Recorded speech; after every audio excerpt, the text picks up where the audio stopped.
Salut les makers, c'est Nebran, j'espère que vous allez bien. On se trouve aujourd'hui pour un nouvel épisode et la suite de mon projet. C'est parti.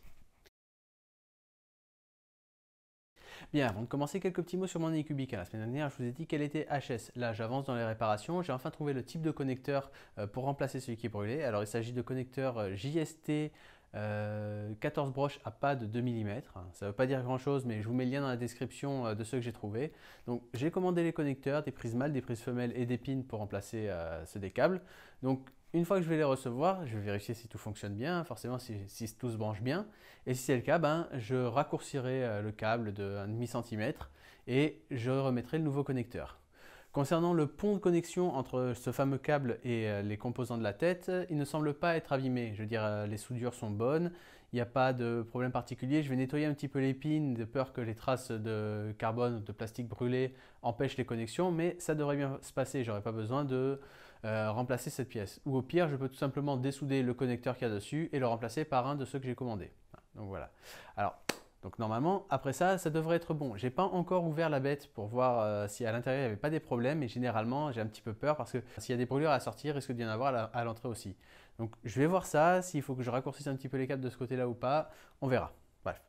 Mais bon, en attendant, les réparations avancent et d'ici 1 ou 2 semaines, je pense que j'aurai une machine qui devrait imprimer correctement. Enfin.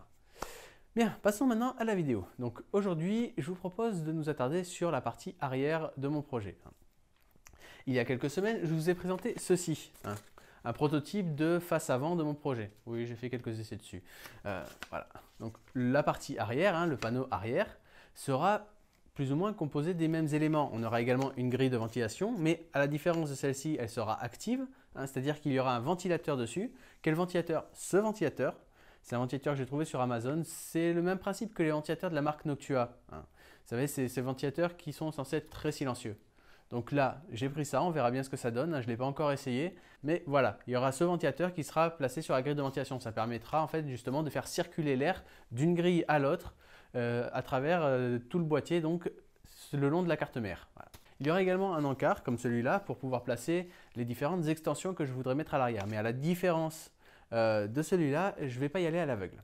Je vous explique. Quand je vous ai présenté cette pièce, je vous ai dit en fait que l'encart qu'il y a ici, je l'ai fait un petit peu comme ça. C'est-à-dire j'ai pris un rectangle, je me suis dit tiens, ça c'est une taille qui est plutôt correcte et hop, voilà, j'ai mon encart. Et du coup, après, j'ai dû faire la pièce qui va dedans, après avoir fait le modèle.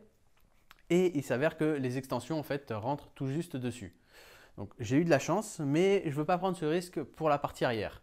Donc il va falloir d'abord que je fasse en fait la pièce sur Fusion 360 et ensuite que je l'adapte sur mon modèle de panneau arrière. Je vous montre? C'est parti. Bien, et le plus simple pour faire ce genre de pièce, c'est de commencer par relever toutes les mesures et de placer différentes extensions. Donc à l'arrière, j'aurai forcément le port Ethernet, le port VGA, 2 ports USB et les 2 ports audio. Donc c'est assez simple, je prends toutes les mesures, je les reporte. Alors je n'ai pas forcément toutes les extensions, de mémoire il me manque ce audio, mais c'est pas grave, j'ai plus ou moins pris les tailles que je pensais être les bonnes et au pire, je pourrais les changer. Donc c'est pas vraiment un problème. Et une fois que j'ai dessiné tout ça, il suffit juste de les arranger dans la position que je veux, plus ou moins, et ensuite d'extruder la pièce pour obtenir une pièce imprimable. Et ensuite, qu'est-ce qu'il faut faire? Il faut l'imprimer. Alors là, je l'ai imprimé sur ma Tronxy X5. Comme vous pouvez le voir, j'ai 2 imprimantes encore qui fonctionnent parfaitement bien, la Tronxy X5 et la DaVinci. J'aurais pu l'imprimer sur la DaVinci, ça aurait été probablement plus propre, un résultat plus correct et moins risqué, mais j'avais pas envie de gaspiller le plastique de la DaVinci qui, comme vous le savez, est un plastique qui coûte plus cher que le PLA classique puisqu'il faut que ce soit le plastique de la marque DaVinci. C'est triste, mais c'est comme ça. Du coup, je garde ça pour des prints un petit peu plus précis. Là, c'est juste une pièce de test. Bien, et une fois que c'est imprimé, il me suffit juste de découper le panneau arrière en fonction du modèle que j'ai créé. Et pour ça, on sort la CNC laser. Cette fois, je prends le bon bois, c'est-à-dire de l'épaisseur de 3 mm. C'est tout simplement du médium, du MDF. Et ça passe très bien. Et c'est fini. Bien, alors j'espère que je ne vous ai pas fait mal à la tête avec tous ces timelapses. Alors concrètement, qu'est-ce qu'on a fait? Alors déjà, j'ai commencé par faire le design pour la pièce, la fameuse pièce qui va servir à mettre toutes les différentes extensions. Donc, j'ai pris les mesures de toutes mes extensions, même s'il me manque, comme je vous ai dit, les ports audio, mais bon, ça c'est pas bien grave. Et ensuite, je les ai placés et je les ai organisés de façon à avoir quelque chose d'à peu près correct. Donc ensuite, j'ai fait la pièce et j'ai pu l'imprimer. Donc j'ai obtenu ceci. Donc comme vous avez pu le voir, je l'ai imprimé sur ma Tronxy X5. L'impression s'est passée plutôt correctement. Il y a quelques défauts, mais franchement, je m'attendais à pire. Juste là, la première couche, on a une partie ici du raft qui est resté collé. J'utilise un raft parce que le plateau n'est pas très stable et j'ai besoin d'avoir une première couche quand même qui est propre. Et le reste de la première couche est plutôt propre, hein, donc franchement c'est pas mal. Pour une pièce de test, c'est franchement pas mal. Alors par contre, j'ai fait une petite erreur quand j'ai fait cette première pièce. Comme vous le savez, je veux que ces pièces fassent 12 mm d'épaisseur. C'est ce que j'ai dit pour la première pièce, pour la face avant, et c'est ce qu'il va me falloir au final, hein, parce que ça donne suffisamment de rigidité au truc, je pense. Donc techniquement, je devrais avoir la partie surélevée qui fait 3 mm de plus que la partie normale, puisque c'est du bois de 3 mm que j'utilise. Donc j'aurai une partie de 3 mm et ensuite le reste du corps de 9 mm. Et là, j'ai fait l'inverse.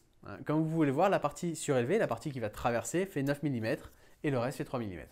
Alors, c'est bête, hein, j'ai réfléchi, mais j'ai pas réfléchi complètement quand j'ai fait ça. Mais bon, c'est pas grave parce que de toute façon, c'est qu'un prototype. Et de toute façon, il va falloir que je modifie quelques petites choses dessus. Rien que pour les ports USB, je n'avais pas pensé au fait qu'il va falloir que je les enfonce de 12 mm. Et ils ne font que 8 mm. La partie métallique en fait, qui va passer à l'intérieur ne fait que 8 mm. Donc il va falloir que je fasse un petit encart à l'arrière pour pouvoir laisser passer correctement le reste du port USB pour que ça fasse quelque chose de correct. De même pour le port VGA, hein, cet encart que vous voyez ici, j'ai une pièce en fait, qui va me permettre de transformer une prise femelle en prise femelle. C'est un inverseur en quelque sorte de port, c'est-à-dire qu'à l'intérieur de mon boîtier, il va y avoir un câble. Le câble, c'est 2 prises mâles. Donc, il va venir avoir une sortie mâle dessus. Or, les câbles, si c'est 2 prises mâles, on ne peut pas connecter 2 câbles ensemble. Donc, il me faut quelque chose qui transforme cette fameuse prise mâle en prise femelle. Donc, qu'est-ce que je vais faire? J'ai tout simplement une petite pièce qui est vraiment tout bête. C'est 2 prises femelles traversantes. Donc, je branche la prise mâle dessus et je mets le tout à l'intérieur. Donc, il va me falloir quelque chose pour bloquer cette pièce à l'intérieur. Et après, je pourrais connecter un simple port mâle, comme je le ferais pour n'importe quel PC. Bien, donc après que j'ai fait cette pièce, j'ai fait le design forcément autour de cette pièce du panneau arrière. Donc, ce panneau arrière, une fois que j'ai découpé, le voici. Comme vous pouvez le voir, il a été découpé cette fois dans le bon bois, du 3 mm d'épaisseur. Et il est un petit peu différent forcément du panneau avant que j'avais, surtout au niveau de la grille. Comme vous pouvez le voir, le design de la grille a changé. Là, c'est une grille toute bête. Et comme je vous l'ai dit, ça c'est une grille passive. Et ça, c'est une grille active. Donc là, en fait, j'ai tout simplement pris les dimensions du ventilateur. J'ai placé les différents points pour les vis. J'ai mis des vis de 3 mm alors que pour le ventilateur, c'est des vis de 4 mm, mais leurs vis en fait, qu'ils ont fournies avec sont beaucoup trop courtes. Je ne sais pas pourquoi ils ont fourni ça, je suppose que c'est fait pour que ça monte directement sur des parties de vrais PC, pas sur des parties qu'on fait nous-mêmes. Donc, je préfère utiliser mes vis de 3 mm, j'en ai des suffisamment longues qui vont traverser, qui vont bien pouvoir bloquer le tout, et ça devrait marcher nickel. Donc, déjà, on va voir une petite chose, c'est ça rentre parfaitement là-dedans. Là, c'est bon. En même temps, c'est normal puisque j'ai utilisé le modèle que j'avais fait pour ça et j'ai juste enlevé ce qu'il y avait à l'intérieur et je l'ai remplacé par quelque chose d'un peu plus propre. Donc, ça rentre parfaitement. Comme vous pouvez voir, là, j'ai un petit pattern en... Je sais pas, ça fait une genre de prise. À la différence de ça qui est, comme vous pouvez le voir, vraiment assez brouillon comparé à ça. Mais là, je n'ai rien au milieu, donc forcément, c'est plus facile. Mais du coup, je vais pouvoir adapter ce modèle pour que ça ressemble un petit peu plus à celui-là et que ce soit plus propre. Et une fois monté, en fait, bon là, le boîtier est vraiment très petit, mais une fois monté, ça va ressembler à ça. Ça va être dans ce sens, c'est-à-dire que là, on va avoir la grille de ventilation de ce côté et la grille avec le ventilateur de ce côté.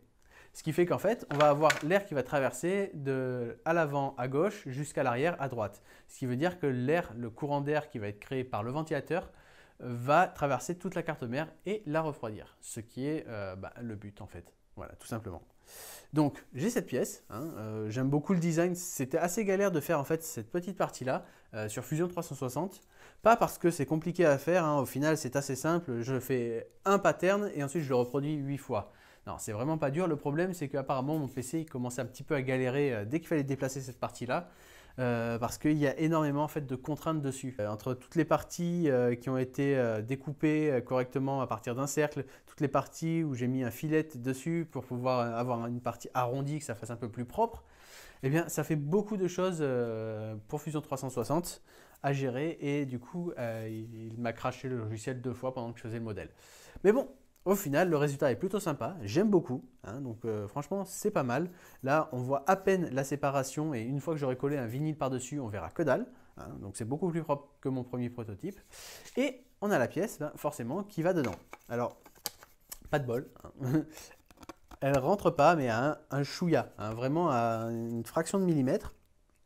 Si je force trop, je vais fendre le bois et c'est pas ce que j'ai envie de faire, puisque j'aime bien quand même ça. Mais bon, voilà, là, la pièce ne rentre pas. Alors, ça peut venir de plusieurs choses. Ça pourrait venir tout simplement de la différence entre le design de cette partie-là et le design de cette partie-là. Seul petit problème, c'est que ça vient exactement du même design. J'ai pris le cadre que j'ai fait pour ça, hein, et je l'ai placé ici. Donc, ça ne vient pas de là. Après, ça vient surtout, à mon avis, de la tolérance, hein, de la machine. Comme je vous l'ai dit, j'ai imprimé ça sur la X5. Et la X5 est correcte, hein, puisque vous voyez, le print est vraiment propre. Mais ça n'a pas du tout la même tolérance en fait qu'une CNC laser. Une CNC laser, ça a un point en fait, ça va découper à 0,02 mm, je pense, d'épaisseur de trait. Là, c'est pas du tout le cas. La différence n'est pas énorme non plus, hein, et pour améliorer ça, il suffit juste que j'épaississe un petit peu les traits quand je fais la découpe, ou tout simplement, je passe un petit peu de papier de verre et ça devrait rentrer nickel, hein. Et en plus, si c'est vraiment serré quand ça rentre, bah, au moins ça risquera pas de sortir dès que je branche une prise. Bon, même si j'ai fait des trous pour les vis, hein, vous voyez, mais voilà, vous voyez ce que je veux dire. Il n'y a pas de risque que je puisse, juste en branchant une prise USB, faire sortir toute la pièce. Voilà. Ce qui est plutôt une bonne chose, et pas forcément pour les ports USB, mais pour le port VGA en fait. Le port VGA demande un petit peu plus de force pour se brancher que les autres ports. Hein. C'est comme ça. Et j'ai toujours un petit peu peur que lorsque je branche ce port VGA, il y a par exemple la colle que je vais utiliser pour maintenir le tout en place, hein, qui est de la colle shot tout simplement, un pistolet à colle, ça ne suffise pas. Hein. Ou alors que tout simplement le panneau se casse. Ou tout simplement que la pièce s'arrache. Donc c'est quelque chose auquel il faut penser, hein. Il va y avoir des contraintes physiques sur cette pièce arrière qu'il n'y aura pas sur la pièce avant, puisque tout ce qu'il y aura, c'est un port SD et deux ports USB. Donc il va falloir réfléchir à ça, peut-être mettre plus de vis, là j'en ai mis que deux, peut-être en mettre plus, ou peut-être, je ne sais pas, trouver un meilleur moyen de bloquer toutes les pièces ensemble, on verra bien. Mais bon, en attendant, j'ai réalisé mes pièces et franchement, je suis plutôt satisfait du résultat. Surtout ce pattern, j'aime bien ce pattern. Bien, donc c'est tout pour cette vidéo. Alors la semaine prochaine, c'est un giveaway. D'ailleurs, il vous reste encore quelques jours pour participer au giveaway et tenter de gagner cette petite arbalète avec 5 de ces flèches. Hein. Voilà, tout simplement. Donc, si vous voulez participer, je vous mets le lien dans la description. Hein. Vous avez encore une semaine, je crois, pour pouvoir participer si j'ai réglé l'horloge correctement. Et après, je pense que pour la semaine d'après, on va commencer à travailler sur le boîtier. Mais vraiment le boîtier final. C'est-à-dire que je vais faire le modèle pour les pièces de la taille finale, hein, les panneaux latéraux et le panneau supérieur, qui n'auront pas le problème en fait, du panneau inférieur, parce qu'il faut toujours que je trouve comment fixer la carte mère, ou plutôt fixer la fixation de la carte mère, hein, voilà, parce que j'ai fait la pièce pour supporter la carte mère, mais je n'ai pas encore fait la pièce qui va permettre de fixer tout ça au panneau arrière, enfin inférieur. Enfin, je me comprends. Donc je pense que dans 2 semaines, je pourrai faire au moins un premier prototype des panneaux latéraux et du panneau supérieur. Panneau supérieur étant vraiment très basique, hein, c'est juste un gros rectangle avec 8 trous dessus. Donc là, de ce côté-là, ça ne devrait pas poser de problème. Les panneaux latéraux, un peu plus compliqués à cause du fameux pattern qu'il va falloir que je réplique sur toute la pièce. Hein, et que je fasse suffisamment court pour que ça ait un petit peu de résistance et surtout pour pas que mon laser surchauffe. Parce que sur des très grandes surfaces comme ça, mon laser risque de chauffer et quand il surchauffe, il perd de sa puissance. Il perd de sa puissance et du coup il découpe beaucoup moins bien. C'est un problème que j'avais beaucoup au début et ce qui fait que je ne peux pas trop l'utiliser souvent. Alors je travaille sur un autre type de refroidisseur, hein, un bac un peu plus gros que ce que j'ai là, mais quand même, il y a des limites et il faut que j'arrive à gérer ça. Mais bon, peu importe. Donc ça, c'est pour dans 2 semaines. Bien, donc comme d'habitude, je vous invite à réagir dans les commentaires. Hein. Si la vidéo vous a plu, n'hésitez pas à la partager, à mettre un pouce bleu, à vous abonner à la chaîne si ce n'est pas déjà fait. Et moi, je vous dis à très vite. Ciao!